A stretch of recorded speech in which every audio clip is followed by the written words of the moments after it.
Hello, আসসালামু আলাইকুম। আমরা এখন আছি লাউয়াছড়া জাতীয় উদ্যান।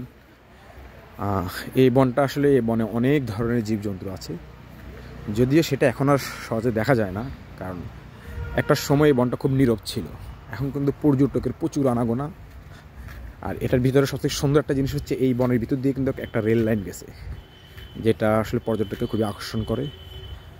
ভিতরে অনেক, আপনি মোটামুটি আপনি যদি বনের অর্ধেকও হাঁটেন তাও আপনার 1 ঘন্টা সময় লাগবে। যেহেতু বনের ভিতরে আবার অনেকগুলো টেইল আছে, যেখানে জায়গা জায়গা আপনার লিফলেট আছে আপনি কোন দিকে যাবেন, কোনটা কত ঘন্টার টেইল। তো সেই ক্ষেত্রে হচ্ছে আপনি চাইলে একা একাও এই বনে আসতে পারেন। এই বনে কোনো গাইড লাগে না, আপনি একা একা হেঁটে ঘুরে আসতে পারবেন। এটা শ্রীমঙ্গল থেকে মোটামুটি 7 থেকে 8 কিলোমিটার দূরে। আর পরিবেশটা আসলে অসাধারণ, একদম নীরব, পাখিদের কলরব, প্রচুর পরিমাণে পর্যটক আসে এখানে।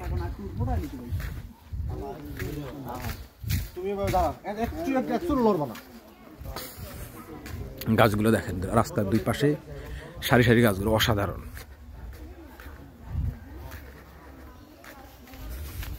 নিরাপত্তার দিক থেকে এটা 100%, কারণ এখানে পুলিশ প্রটোকল থাকে। ওই দেখেন সামনে পুলিশ দেখা যাচ্ছে, পুলিশ প্রটোকল থাকে।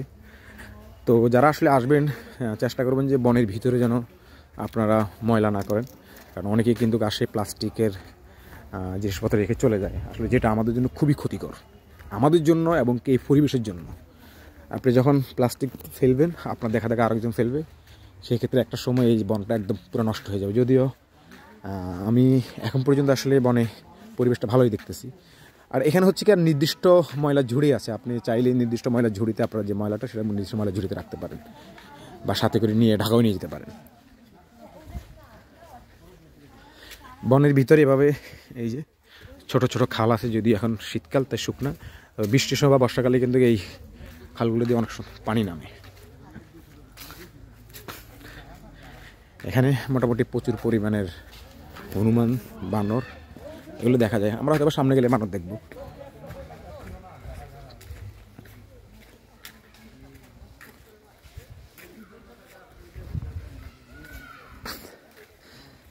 শ্রীমঙ্গলের আসলে একদিনের ট্যুরে আসলে যারা যে সময় না থাকে, তাহলে একদিনের ট্যুরে আসলে আপনি মোটামুটি শ্রীমঙ্গলের যে পর্যটক যে স্পটগুলো এগুলো দেখতে পারবেন। এখানে একটা বিলবোর্ড আছে, লেখা আছে, এটা কিন্তু একটা টেইল, একটা পথ এদিকেও গেছে। লাউয়াছড়া জাতীয় উদ্যান, মৌলভীবাজার পর্যটকের জন্য নিষেধাজ্ঞা, উচ্চ শব্দ হইচই করা থেকে বিরত থাকুন। সুন্দর করে লিখে দিচ্ছে আসলে কী করা যাবে না, কী কী করা যাবে না, কোনোভাবেই এই বনে আগুন জ্বালানো যাবে না।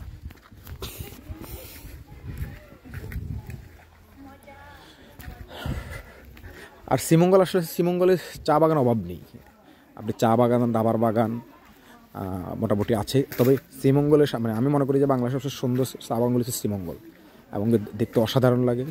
একটা নতুন জায়গা তৈরি হচ্ছে, এটা হচ্ছে দার্জিলিং টিলা, অসাধারণ।